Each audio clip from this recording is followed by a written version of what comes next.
ஒரு திரைப்படம் வெற்றியடைய வேண்டும் என்பதற்காக மண் சோறு சாப்பிடக்கூடிய இளைஞர்கள் இருக்கக்கூடிய இதே நாட்டில்தான் இயற்கை விவசாயத்திற்காக இந்த மண்ணைய மக்களை காப்பாற்ற வேண்டும் சொல்லி இயற்கை விவசாயத்துக்கு வரக்கூடிய இளைஞர்களும் இதே நாட்டில் தான் இருக்கிறார்கள். இந்த மாற்றத்திற்கு காரணம் இளைஞர்கள் என்பதில் எந்த மாற்று கருத்தும் இல்லை.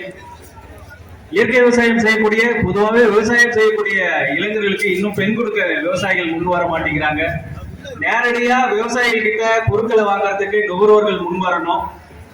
அதுல என்னுடைய நண்பர் மதிப்புக்குரிய ராஜு அவர்கள் ஒரு பெரிய பாக்கியத்தை பண்ணியிருக்கிறாருன்னு நினைக்கிறேன். சமீபத்துலதான் திருமணம் ஆச்சு. அவருக்கு ஒரு தெய்வ மகள் வேற பிறந்திருக்கிறாங்க. இந்த நேரத்தில் அவருக்கு என்னுடைய மனமார்ந்த வாழ்த்துக்களையும் பாராட்டி தெரிவிச்சுக்கிறோம். ஏன்னா ஒரு சமூக சிந்தனையில ஒரு இயற்கை வாழ்வில் இருக்கக்கூடிய ஒரு நபரை கல்யாணம் பண்ணிக்கணும்னு நினைக்கிற ஒரு பெண்கள் இருக்கும்போது நிச்சயமா இங்க தமிழ்நாட்டுல பெரிய மாற்றம் வரும். அதற்கு உதாரணமா நான் ராஜுவை எடுத்துக்கிறேன். நிறைய விஷயங்கள் இன்னைக்கு இளைஞர்கள் ஒற்றுமையா செயல்படுறாங்க. விவசாயிகிட்ட ஒற்றுமை இல்லைங்கிறது தான் நிறைய பேருடைய கருத்தா இருக்குது. ஆனா இன்னைக்கு இளைஞர்கள் ஒன்றுபட்டு நிறைய இயற்கை விவசாயிகளை பரப்பிட்டு இருக்கிறாங்க. விவசாயத்தை பரப்புறாங்க, நேரடியா சந்தைப்படுத்துறாங்க, ஒற்றுமையா நிறைய எல்லா இடங்களிலும் சந்தைகளை ஏற்படுத்துறாங்க, சோசியல் மீடியாக்களை பரப்புறாங்க, ஒற்றுமையா வலைதளங்களை நேரடியாக விற்பனை செய்யறாங்க, மதிப்பு கூட்டல்ல நிறைய செய்யறாங்க, புதிய புதிய கருவிகளை செய்யறாங்க. வேளாண்மையை முன்னெடுக்க இளைஞர்களுடைய பங்கு இந்தியாவில் இன்னைக்கு பொறுத்த வரைக்கும் 90% மிகப்பெரிய பாராட்டுகளை தெரிவிச்சுக்கிறோம். அது மட்டுமல்லாது இளைஞர்கள் மேற்கொண்டு நிறைய இயற்கை விவசாயத்துக்கு முன்வரணும், மதிப்பு கூட்டல் செஞ்சு நேரடியா விற்பனை செய்யணும். நுகர்வோர்கள் நேரடியா விவசாயிகளை தொடர்பு கொண்டு அவங்களுக்கு பொருட்களை வாங்குறதுக்கு முன்வரணும். அப்படி வாங்கினீங்கன்னா விவசாயம் தாராளமாக வெகு விரைவில் மேலும் மேலும் வளரும் என்பதில் எந்த மாற்று கருத்தும் இல்லை என்று கூறி இந்த அரங்கம் மறக்க முடியாத அரங்கமா இருக்கு.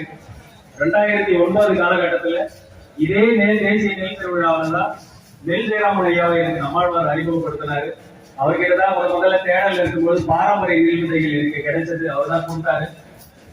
அன்றிலிருந்து இன்று வரை இந்த திருவிழாவுக்கும் எனக்குமான தொடர்பு மிக நெருக்கமாக இருக்கிறது. என்னை மேடைக்கு அழைத்து அறிஞர் பெருமக்கள் எல்லாம் இங்கு இருக்கிறார்கள்.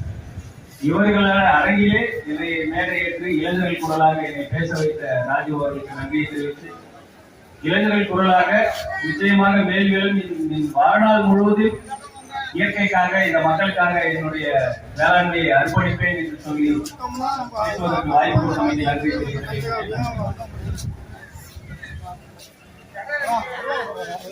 மரியாதைக்குரிய சகோதரர் செஞ்சி அருண் பாண்டியன் அவர்கள் விவசாயத்துக்கு வந்ததுனால இதெல்லாம் சிறப்புன்னு சொன்னாங்க. அதுல பாருங்க, அவங்க வீட்டுல சொல்லும் போது அவங்க வீட்டுல இருக்க முதல்ல எதிரியே பெற்றோர்கள் தான் இருந்திருக்காங்க. விவசாயத்துக்கு போறேன்னு சொல்லும் போது நிறைய பேர் காட்டு வேலை செய்யறத ரொம்ப மதிப்பு குறைவாகவும் கணினியில வேலை செய்யறது உயர்வாகவும் நினைச்சிட்டு இருக்காங்க. அந்த நிலை மாற வேண்டும். ஏனென்றால் இன்டர்நெட்ல அரிசியை வாங்க முடியாது. நம்ம சினிமா பார்க்கும்போது ஹீரோவா ஆகணும்னு நினைக்கிற பல பேர் விவசாயியை சாப்பிடும் போது விவசாயியாக என்னைக்கு நினைக்கிறாங்களோ அன்னைக்கு இந்த சமூகம் வெளிப்படைந்து ரொம்ப அழகா சொல்லி சென்றிருக்கக்கூடிய செஞ்சி அருள் பாண்டியன் அவங்க நல்ல ஒரு பலத்தை கரவொலி கொடுத்துள்ளார். அவர் நல்நாள்வார் ஐயாவுடைய பிடிப்பின் மூலம் அந்த லட்சோபலட்சம் இளைஞர்கள் அவரும் ஒருவர் இன்னைக்கு சிறப்பா அந்த எடுத்த பயணத்தை ரொம்ப சிறப்பா செஞ்சுட்டு இருக்காங்க. நம்முடைய ராஜீவ் ஐயாவுக்கு இதே மண்டபத்துலதான் திருமணம் நடந்துச்சு. ஐயா நீங்க வந்தீங்கன்னா தெரியல, இதே மண்டபத்துல திருமணம் நடந்தது. இன்னைக்கு புகழ்னு சொல்லக்கூடிய அருமையான ஒரு மகன் இருக்கிறான். முதல் இளைஞர்களை பத்தி சொன்னதுனால சொல்றேன். நானும் விவசாயம் செய்யறேன்னு